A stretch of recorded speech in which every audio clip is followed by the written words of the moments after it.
Look around, people living life in the dark and they're broken. Man, we gotta slow down. If we choose to ignore it, then our hearts get frozen. Everybody has a purpose, and everybody has a story that's worth sharing. We need a little more love and a little more caring.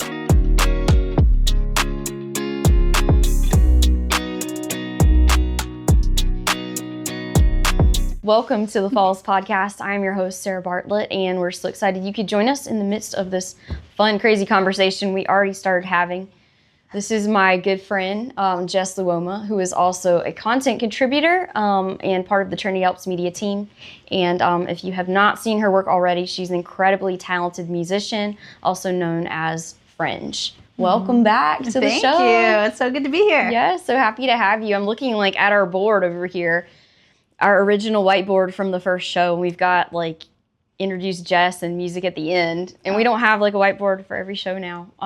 But it's just crazy because that part is still the same. You're going to perform for us in a little while. Yes. Super excited. We don't use the confetti cannon anymore, guys. It's a lot of confetti to clean up.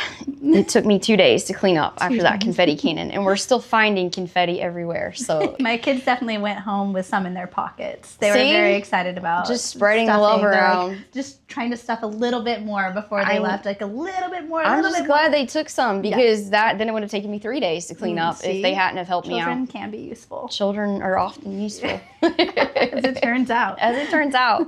So you have 3 little ones. I do. Yes. Mm-hmm. Yep, I've got a 9-year-old boy. I've got a 6-year-old girl, and then what is she now? Almost 1.5, baby girl. Mm-hmm. Time's going by so fast. I know. It is. Yeah, so it's been a whirlwind with these little ones. For sure. For sure. Now they're out for the summer. They are. It was Friday. School's out for summer. Friday was their last day. Yesterday was. Yesterday. Thursday. Today's Friday. Today's Friday. We've been filming in the studio all day. We have. And this is the end of the day. And I'm losing my mind, but we're still going to do this. It's been so good. Mushy. Yeah, we're getting mushy and talking about loving puppies. Yes. Just whatever comes out today. That's what we're going to talk about. Absolutely, dude. Absolutely. What were we talking about earlier? We were talking about how do you nourish your hair? How do you care for your hair in Redding when it's 122 degrees and there's no humidity? It's true. One thing that I did recently was I this is kind of funny, but I gave my dog a bath and then I slathered her in coconut oil. And then I used what was still on my hands. No, I washed my hands first, and then I got some more coconut oil. I'm not judging you, dude. I'm close to my dog like that. No, I definitely would not do that. I would definitely wouldn't go from the dog to my hair. I'm not very hygienic, but that one is one where I would not go from the dog to my hair. I feel like you're adequately hygienic. I don't know what you're saying, but anyway. No, so I put coconut oil in my hair, and I feel like it actually really helped my hair even after I washed it to kind of retain that moisture. So, in Redding, you can do certain things. I'm going to have to try that. I'm a huge fan of coconut oil. I do actually love coconut. It is. It's great. Yeah, for everything. I mean... Yeah.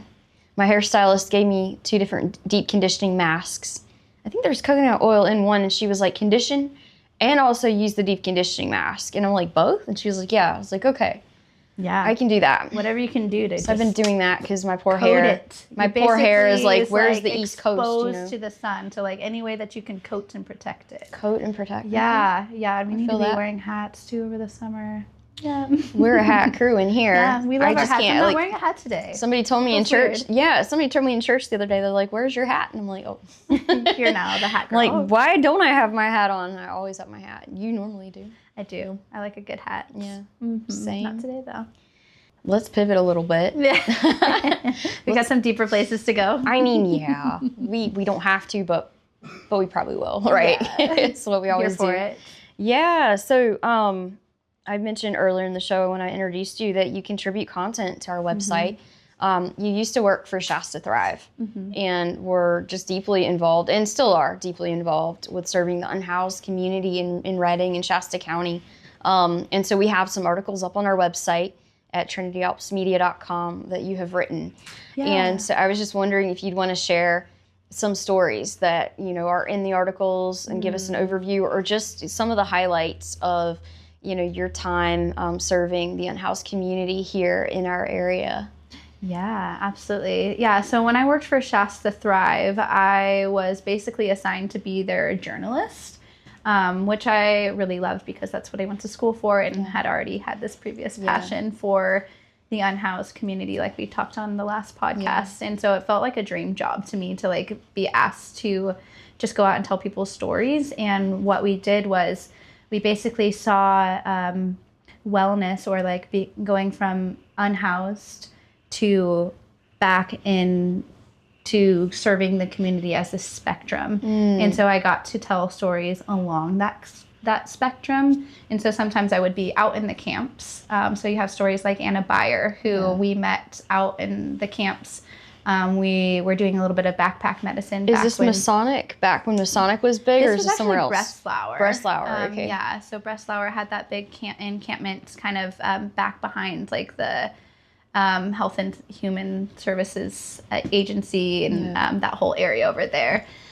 And so we met her back when Dr. David Thompson was doing some backpack medicine with us. And she had a wound to be addressed. And so what we would do when we would meet people that had that, we'd call them out. And as I was chatting with her, I just was like, wow, she's so inspiring and well-spoken, and like has such a drive still to be able to speak a message of hope toward her fellow people out there. And she had been homeless for 8 years, I think, at that point, and lost her kids to the system. And so I really just like got to sit down with her. And a lot of times when I'm out there, I'm sitting in like their tents with them sometimes, or right next to their tents. And I just love that, like getting down on the ground and getting to know people. And so I sat with her, and she ended up sharing, you know, this beautiful, like she almost was like a spoken word artist. And she was just kind of like a mouthpiece for so much hope for people. So I really enjoyed hearing her story, and then hearing, you know, how much she still had to like fight for, even though like it's such an uphill battle out there. And her kid being, you know, a big driving force. I think a big part of what I did with Shasta Thrive was just to be able to tell those stories, because I came here and very quickly recognized that there was a certain narrative that was pretty common among people in this county around the way that we speak, or homeless, unhoused people are spoken about. And so to be able to tell their stories, like just one way to be like, actually, like there's a little bit more that if you just sat down and understood, might change your perspective. Yeah, 100%, because I feel like there is the general stereotype, right, of the group. But then if you talk to, you know, and you and I have been going back down in Clear Creek Camp, I won't say too much about that because I don't want to confuse like our service to the people with telling their stories until they're ready. But everybody down there has a different set of circumstances, different reasons why they're there. And it's all unique, right? There are a lot of core like root causes, and of obviously addiction is covering up that suffering, but everybody is still like the individual person that they were born as, you know, even suffering through experiencing unhoused conditions. Yeah. Oh, totally. And I think we were talking about when we went down into the Clear Creek camp about like, just there are people there that you don't want this to be the end of everyone's story. And there are certain people where it feels like God is so ready to pull them out of that situation. And it's just really cool to get to have those conversations with people and help them even hear themselves talk out loud and be like, oh, I actually can do this. I can do this. I am ready. This is what I want. It is actually what I want, right? And just being able to say that out loud to someone is like, that does so much so powerful for you as a person. Be like, I want this though. And just to ask those questions. And a lot of times as like a journalist, like we're just asking the right questions. That's funny. People to realize it for themselves. It's so the same in literature, right? We're not actually solving anything by analyzing literature, even writing literature. We're just raising the right questions to help people figure things out, you know? So be able to get into those depths, especially when it comes to literature. Yeah, there's a lot of fun stories though. Another Another, like, if we were to go along the spectrum, like that, coming up and out of homelessness. So we got to tell the story of Michael Williamson. Yeah. And so Michael Williamson, a lot of people know him now because of his story. But he was in the Breslau camp, and people that I worked with Shasta Thrive, they went in there and they just got to know him, and they very quickly saw leadership over him. And long story short, at Shasta Thrive, we talked a lot about the power of just being someone's friend. So a lot of what I write is about that, just the experience that we've had when it comes to actually solving some of these things and where we see it work. And so he was good friends with someone named Alfred Celador. Oh, Alfred's so cool. Alfred is the best. He's our homie. Yeah. Yes, and I love that when I worked at Shasta Thrive, I was just like with these like 70-year-old, 60 to 70-year-old. Out there doing it. Yeah. And just like get to glean off all the wisdom from them. Yeah.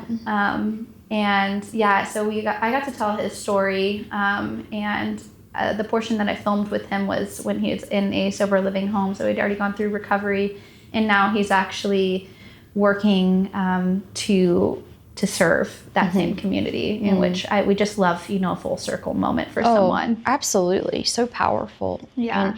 And it's so great when you see somebody get out and actually stay out, right? Because I don't actually know what the term would be for the unhoused population, but like for the prison system, it's like recidivism, right? A lot of people will get out for a period of time and they go back. And so I think it's just these stories are so extraordinary when the Lord has really moved and someone is out, and not only that, they're thriving and they're pouring back into the community. And, it could be any of us. Yeah. It could literally be any of us. So. Yeah, one of the things that Paul Abbott, who was, leading Shasta Thrive alongside Deanna Gallagher, he would say back then was, "Show me your friends and I'll show you your future." And I quote that quite a lot. Because good. It is very true. And then when you think of like, okay, I'll show you your future in a negative sense, where it's like all your friends are going through this cycle of incarceration, and it's a cycle, and they're in it, you're in it, but then you have someone who comes in and it's like they don't live that type of life. Like, that's a different type of future that we get to be a part of. Yeah. Like, even just outside the studio today, I was practicing some music, and this unhoused woman passes by, and she just is listening, and I could feel it going out to her, actually. And we ended up having a good conversation, and just about her situation, how she wants out too. Like, she was naming all her children, her grandbabies, and like, we're gonna pray for all those babies, and this is not the end of your story. And at the end, she was like, she just said her phone number, like, this is my phone number, like rapid fire. I was like, wait, hold on. Let me put it in my phone. She's like, yeah, I need a Christian in my life. And it was like this urgency of like, I need someone else that's outside of this world for me. I need some point of contact. Yes. And like, if we just avail ourselves, I was just going about doing what I do. And yeah, I think there's so much power in that too, like, which is a separate subject. Yeah. But. And what's crazy is you went out there to practice, right? But like, God had another plan. You were in the right place at the right time. Yes. Such a divine appointment that you were there to bless this woman. And we just never know like what seeds of hope are planted like that may have saved her life, because that is one thing that is hard about going in the camps, right? You and I go back down there, and there's people that I've known for like at least 2 years, and they're still there. And it's like, you can't get hung up on outcomes, right? It like has to be enough to sow seeds.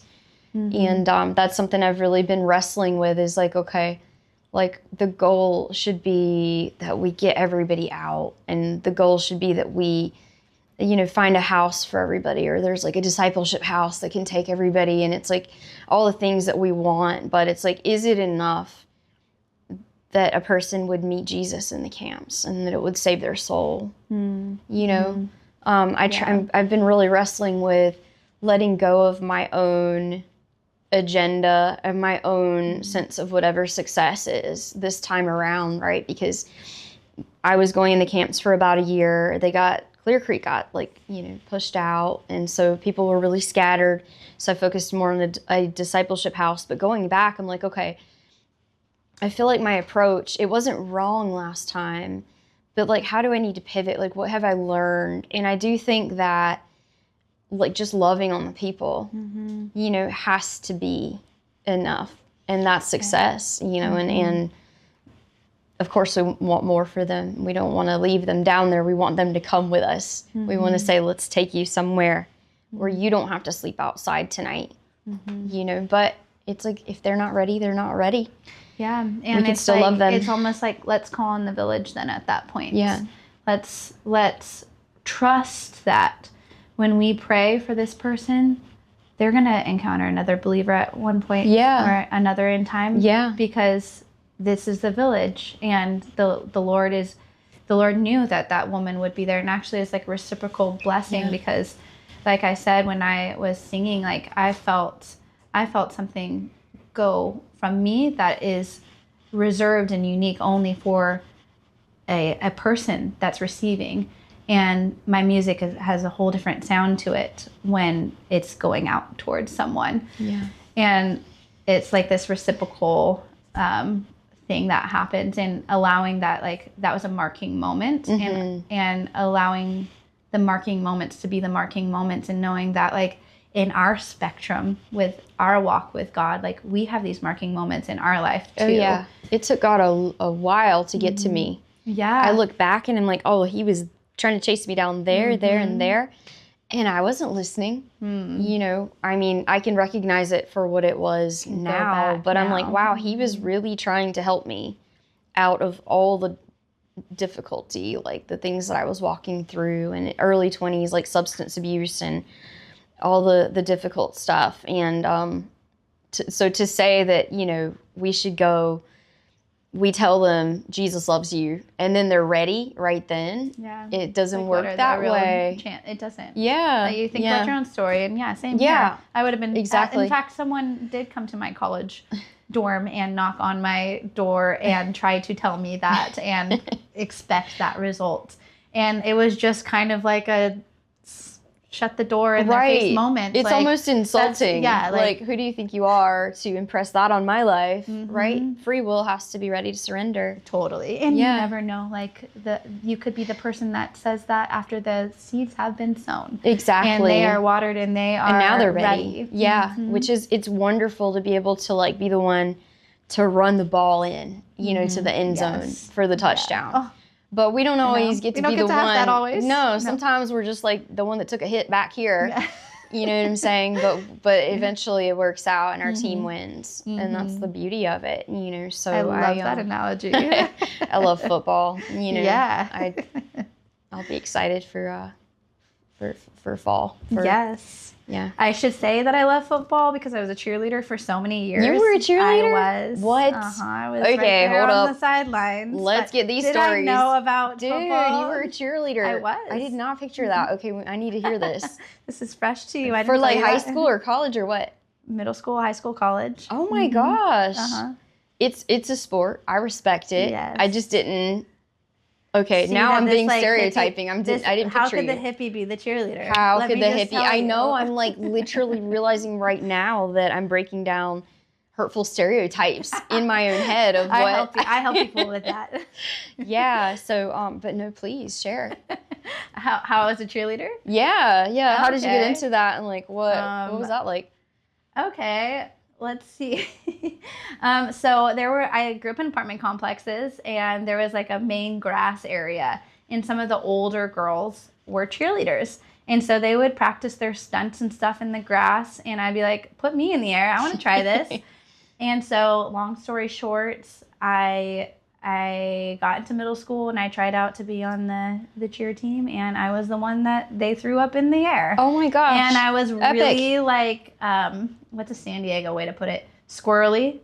Like, I was really squirrely, like flailed all over the place, but eventually I got it, and it became like a real sport for me. No, it's a real sport. It's like, I have a lot of respect for cheerleaders, especially as you get higher up. It's like, it's intense. Yeah. I love that world. I love like just the athleticism that's required to like do these routines. And yeah, it definitely made me like the strong person that I am. When I was in labor with my first baby, I was like, cheerleading. Like, thank God for cheerleading, because it made me ready for this moment. And I labored for 75 hours. That's crazy. Yeah. So cheerleading is definitely like a very, it definitely has made me who I am. Yeah. Because and also like the camaraderie, and like, I just had so much fun with my cheer friends. And and then I went off to cheer in college. And that's when my cheerleading career ended, because I had an injury. Oh. And then from that injury, I got saved. Oh, wow. Mm-hmm. Okay. Yeah. Well, we've got to get some of these pictures to put up for when this thing airs. I'm trying to picture, I need to see these pictures. That's amazing, dude. Oh my gosh. I love that a sport equipped you for giving birth. That's so cool. It makes so much sense though, because of the mental overcoming and like endurance, and just like, okay, we're like, I'm locking in, like, I'm gonna do this. I love that. Yeah, that aspect of the enduring I think came more from surfing for me. Okay. And that's dude, you're so cool. You're like the coolest chick ever. Surfing for me is like, after I got injured, then I started surfing, and that's where I feel like I became very strong in my mind, because you have all these big waves that are coming, and if you stop paddling to get past the break, then you're just going to start from square one again. Yeah. And so you have to just, with everything in you, continue to paddle all the way until you get past the break. Otherwise, you're just going to be caught on the inside, just having these waves hit you over and over again. And so that surfing is definitely where I feel like I've gotten a lot of my mental endurance. That's epic. So did you surf in San Diego? Is that where you learned how to surf? Yes. Okay.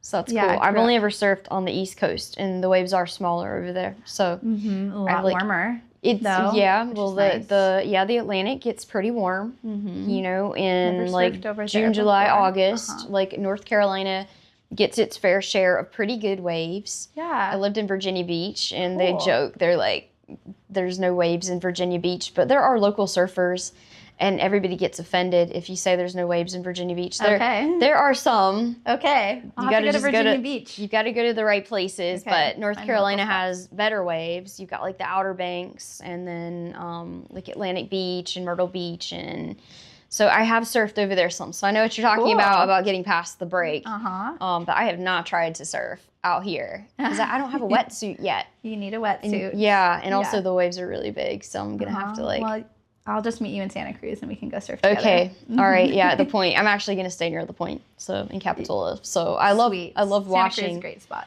I love watching all the surfing. I was there last time, and I was watching the surfing go on because I just respect it so much. And I like grew up watching Point Break. You know what I mean? Never mind. We're not talking about films. Thank you. I'm sorry. This epic film about surfing. It's like Patrick Swayze and Keanu Reeves, and it's so deep. People think it isn't because Gary Busey's in it. But it's so deep. But anyway, so I grew up wanting to surf and skydive because of this film. So I love to watch surfing. And I was looking out at the ocean, and I was like realizing that I was having like a vision of what I felt like. I hope this isn't too weird for this podcast. If it is, we can edit it out. But I realized like I was having a vision of the new earth. Because I was thinking to myself, I was like, dude, it's like so sad that I'm like at this point in my life, and I have not ever been able to live near the ocean enough to make surfing like a permanent way of life, because I wanted to do it so bad. And like do it every day. And then I felt like the Lord was saying to me, like, you're gonna get to surf all the time, because when the earth is renewed, this is gonna be one of the fun things that still stays, and people get to do it all the time. That just brought me so much peace. Really? Yes, because I'm right there with you. I'm like, coming to Redding is the first time I've ever been away from the ocean. It breaks my heart sometimes. Like I'll look at the mountains at twilight, and it looks like waves a little bit, and I'm like, and the ocean is like calling me. I know, and I feel like people in Redding have that common experience. Like it is a unique part about, like, we just know when the ocean's calling us. The ocean literally sometimes cries. I feel like it's crying out to me, or maybe I'm crying out to it. Remember me. Yes. Yeah, exactly. Yeah, like I mean, the ocean is my home. Like, yes. I love the mountains and the lakes, and I love Redding, but sometimes I do miss the ocean, like to the point that it hurts. Yeah. It's making me hurt right now. I know. We're going to have to change the subject. And Dang it. like, Back to so donkeys and puppies. Nice outside in Reading, but there's no ocean Puppies. to go.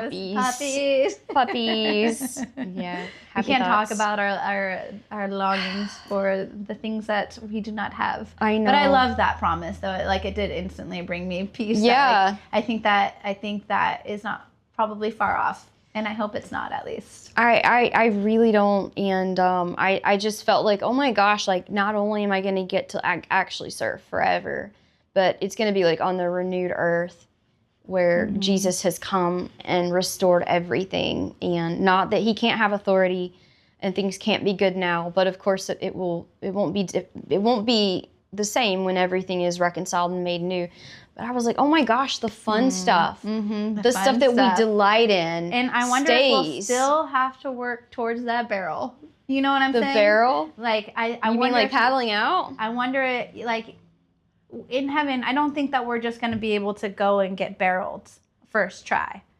That means, like, it's like barrel rolled. Is that what you're saying? Like, what's barreled mean to you? Is this a surfing term I don't know about? It is, yes. Okay, see, I have a lot to learn. So getting barreled is basically like lining yourself up into like the perfect curl. Oh, it's a good thing. Yes. Oh, yeah. Yeah, you don't want to get pearled. Pearled is when you're just nose diving over and it's bad. No bueno. Oh my gosh, I need to learn all this like California surf lingo, dude. But you do want to get barreled. Okay. Have I ever gotten barreled? No, I'm a longboarder. But like it's a hard and like lofty thing for a surfer to reach that point where you get barreled. I've watched it in there's also films. other things that, are difficult to attain surfing and in any sport. Yeah. But I guess the point is, I wonder if there will be still that gratifying workup towards a skill. I mean, I think so, right? Because how boring would it be, right, if we were just instantly perfectly good at everything? Yeah, the way I picture it, no fun at all. Yeah, the way I picture it is it like the people who are already like amazing at surfing, they will go out and get barreled instantly and be like, woo,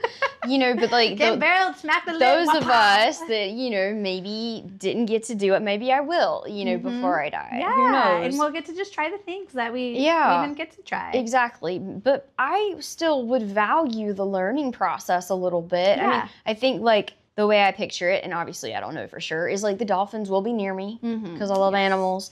And then the sharks are not going to, death won't be a thing. So they're no longer going to try to eat us. You're like, so there's let me certain get things close you don't to that have to tooth and just like touch it. Exactly. So like the death and the, getting cut up on the reef or whatever. There's certain things I think that we don't have to endure. But sure, I think like, say that the end of the world came tomorrow and then we just go surf because we're like, all right, we love Trinity Alps Media, but what's the point? Like, let's just ride a tsunami wave. Exactly. Like, I think that you will be better at it than I will be. There'll be like a whale also riding it like, end of the world. I'm all about the dolphins, dude. Yeah, the whales will be epic. I was in Virginia Beach one time after a really big storm. And there were all these big waves that had come in, but it was like sunny out, and there were these dolphins that were surfing the waves. Oh, amazing. There was like a whole family of them, and they were just, you could see them, and they'd go back around, and I was like, dude, this is one of the coolest things I've ever seen in my whole life, and I really want to surf with dolphins one day. Yes, I've done it. I've surfed with a whale before. Are you serious?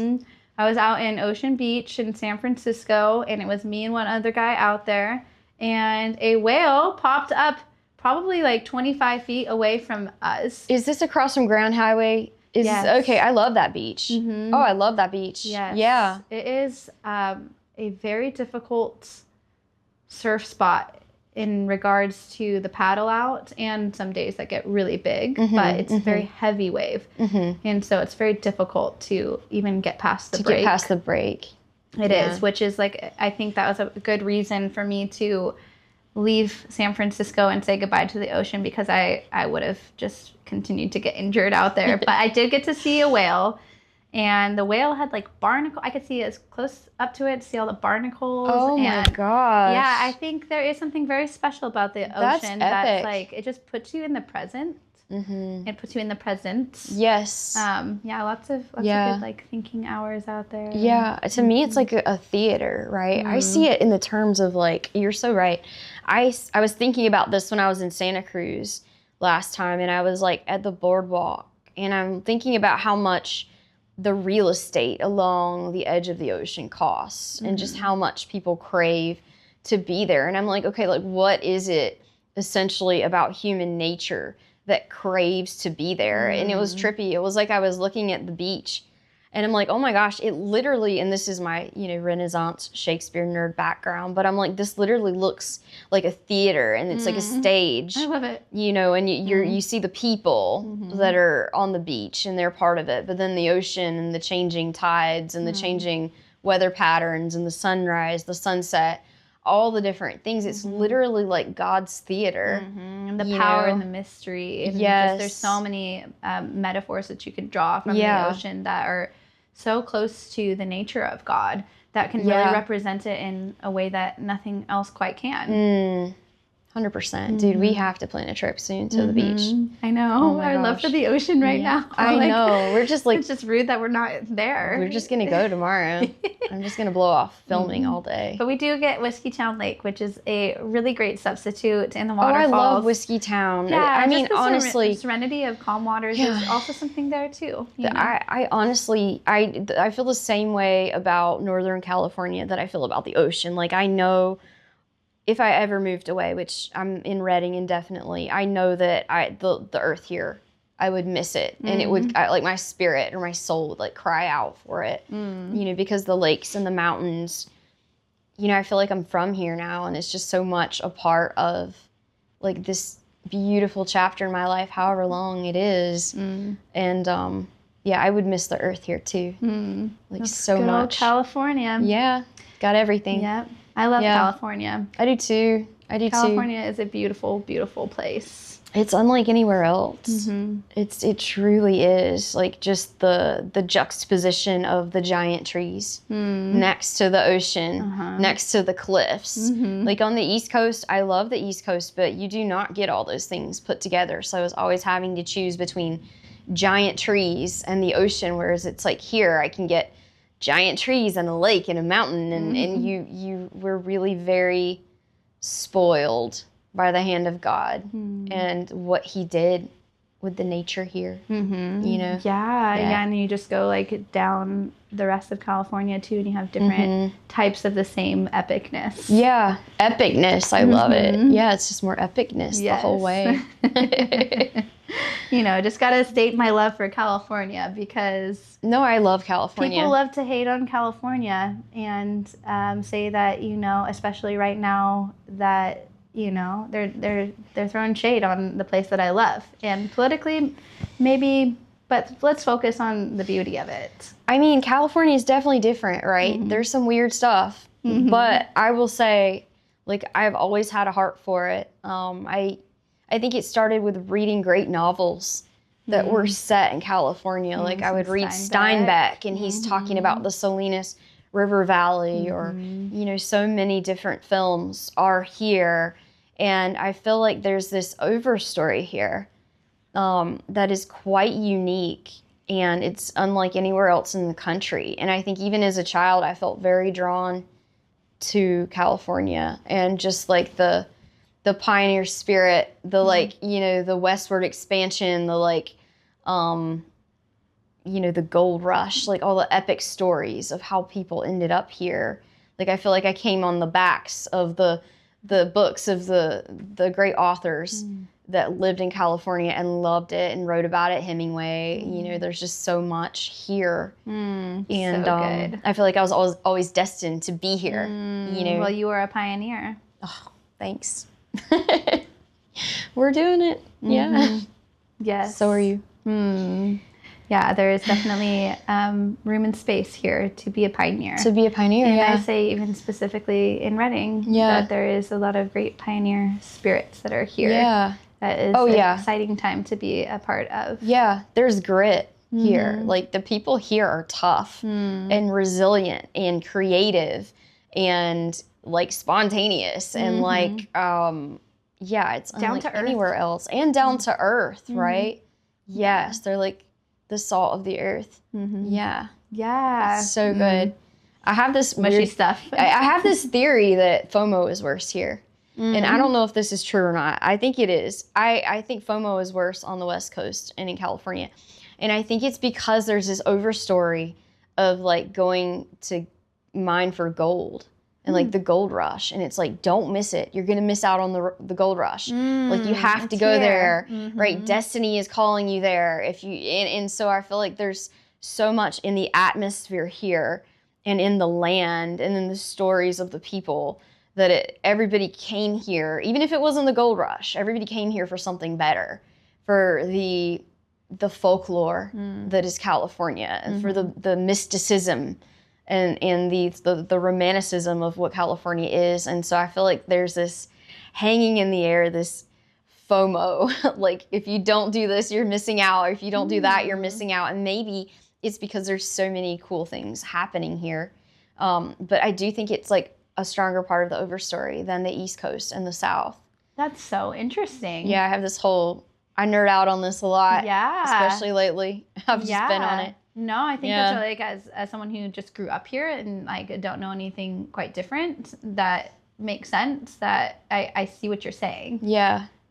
Yeah, which is like, it does bring a vitality to a place. Yeah. But can also bring an anxiety maybe as well. Well, it's just like a force of nature. I don't know how to explain it. I mean, I'm not trying to get all weird and new agey or whatever, because obviously like the only like thing I believe in is God, but there's something about a place having a spirited place, right? With whatever people are there and whatever has been cultivated over time. You know, we think about in the Bible, like all the wells, you know, that Jacob dug, and then, you know, they go back to these wells time after time.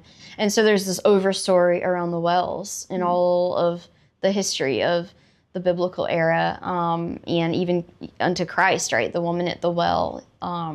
So there's something spiritual about it, is what I'm saying. Absolutely. And I just feel like, honestly, there's like that it is part of the folklore here, but it's actually part of kind of like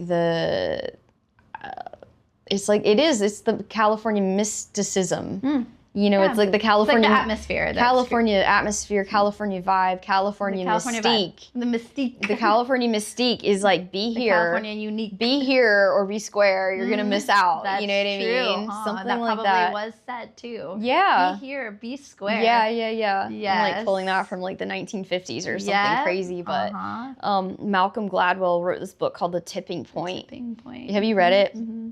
It's so good. And it talks about each area in the country having a different overstory. And so he has not written about California having FOMO. This is where I started thinking about it. And I'm like, oh my gosh, there is something here, you know? But there are just a lot of cool people here doing really extraordinary things. So, I mean, I've just learned that you're a musician, you're a mom, you're a hippie at heart, which I adore. You surf, you were like an amazing cheerleader. Like, I mean, it's just like the people here are all so cool. I just dig it. Yeah. Well, thank you. Yeah, you're welcome. I think that Californians are cool too. Yeah. I will forever be a lover of California. And I think that's really interesting to think about a spirit of a place. We talked about that when we lived in San Francisco and doing the work that we did there. And like the fact that you should know the history of a place, especially the city. Like you talk about like, I guess San Francisco, where I worked in the Tenderloin, understanding that the San Francisco is where the Church of Satan's origins are. Which is so crazy to think. Yeah. And just like what that does or does not do for a city. And but then also to see like the ways that God uses believers in that city to like reclaim stuff. It's a very special place. I really fell in love with San Fran the first time I went there, and it has a dark, seedy underbelly for sure. It does. Yeah, it does. It's like, I don't know, it reminded me of like the city in the clouds in the first Star Wars film. I'm sorry, I'm not gonna talk about films anymore. No, it's okay. Dude, I keep forgetting. Just smile and nod. Okay. Well, there's City in the Clouds, the first Star Wars movie, which I loved Star Wars growing up. There's me too. Huge fan. Yep. There's like City in the Clouds, and it's like this white city, and it's like all luminous. And when I first drove into San Fran, and all the clouds are there, and I was like, oh my gosh, I'm in the Star Wars city. Yeah. It's the city from Star Wars. This is amazing. To me, I think about Yeah. Les Miserables, Castle in the Clouds. Oh my gosh. Mm-hmm. That was actually the first song that I sang to audition to be in any sort of like choir. Well, you know that's my favorite novel of all time. Really? Les Mis it's is such my a good, favorite. Les Mis to me is the most spirit-filled novel that is. exists. It's Kingdom. People say Brothers Karamazov by Dostoevsky. It's a fine novel. I don't think it's spirit-filled. Like maybe it's like faith-filled, but it's not charismatic. I think like Les Mis has got like your charismatic Holy Spirit moving vibe. You know, so yeah, extraordinary novel. Oh my gosh, yeah, that's so cool. Yeah. All right. I'm singing the song in my head. Are you gonna sing for us? There is a castle on the clouds. I like to go there in my sleep. When nobody talks or laughs too loud. There is a castle on the cloud. In the clouds? I It's don't been actually like probably know. 20 years since I sang that I don't song. know the musical. I just read the novel and watched the Liam Neeson. I love film. that. I'm like, I'll cover the Broadway stuff. You cover Broadway. And the arts, and you cover I'll the cover the literature and the film. Yeah, because I don't know enough about Broadway. This is a good combo. Yeah, I would go dynamic duo. to Broadway. Yes. A lot too. Yes, I love the it. arts. Love it. Team forever. Yes. Yes.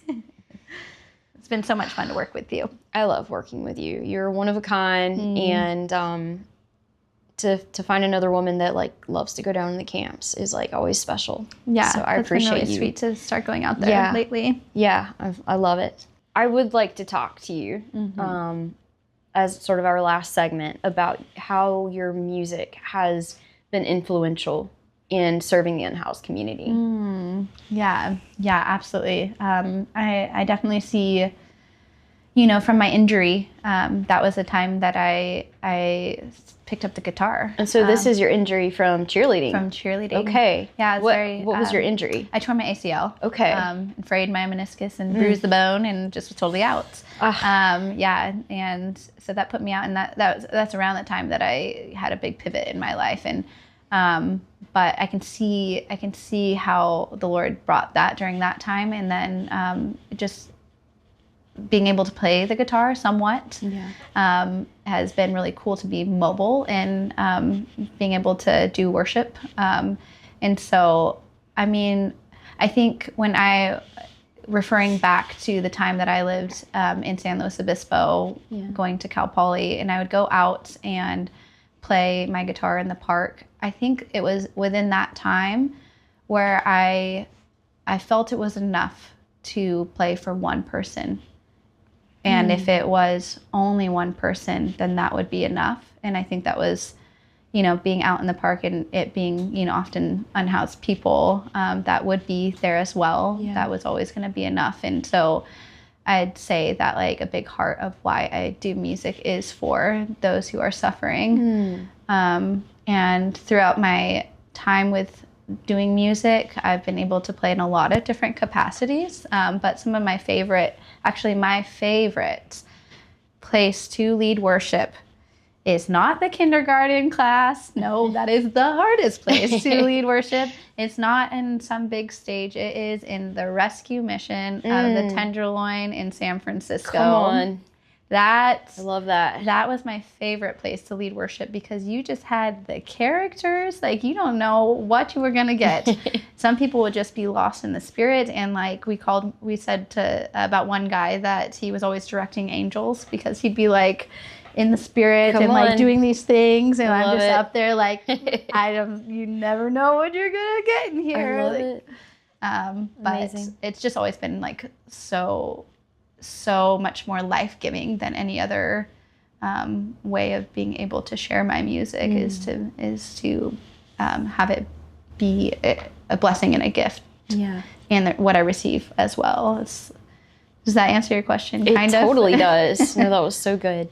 So I think you're going to perform for us a little bit today. Yeah, I would love to. All right, you made it to the very end of this episode, and now I'm going to share some songs. This song came from a old women's group in San Francisco, and just the wise thing that these women had to say, I turned it into a song. It's called Borrow Trouble.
This next song I wrote actually here in Reading at Caldwell Park. I was taking some time to finish it up, and I actually got to do what I wrote about in the song. It was one of those days, maybe about a month ago, where it just suddenly torrentially downpoured. And so there was a lady who was taking cover under the, what is that, gazebo over there in Caldwell Park, down the river trail a bit. And this lady was laying underneath a bench, and within the rain there was another person out there who I later found out was her daughter, and she was in the midst of psychosis. So it was like here she is sitting under the bench in the rain, and there's just like this presence out there that's like a taunting sort of presence. And I got to just play this song for her for the first time I've ever playing it after I had just finished it, and the line was, even if the rain gets heavy and you've got nowhere to run, even if you're tired of waiting, just know that it will come. So I love getting to sing out hope over people in the midst of where they are. This song is called Becoming.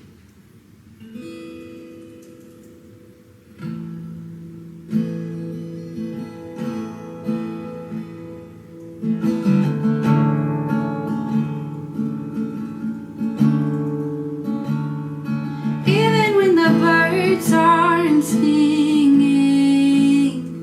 and the clouds cover the sun,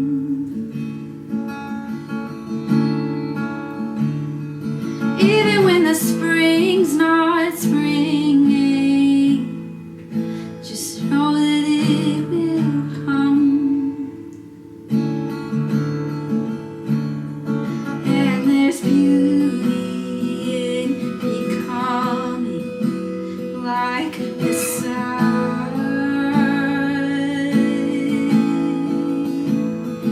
And there's beauty in becoming like the sun. Even if the rain gets heavy, you got nowhere to run.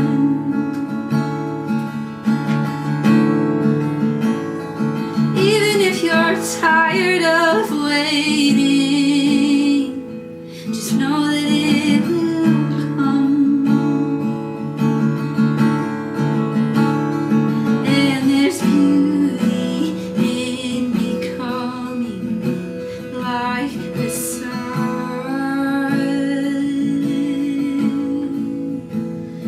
Yeah, there's beauty in becoming like the sun.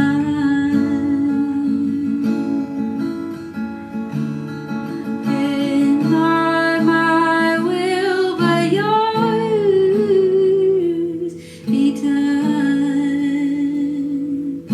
And not my will, but yours be done.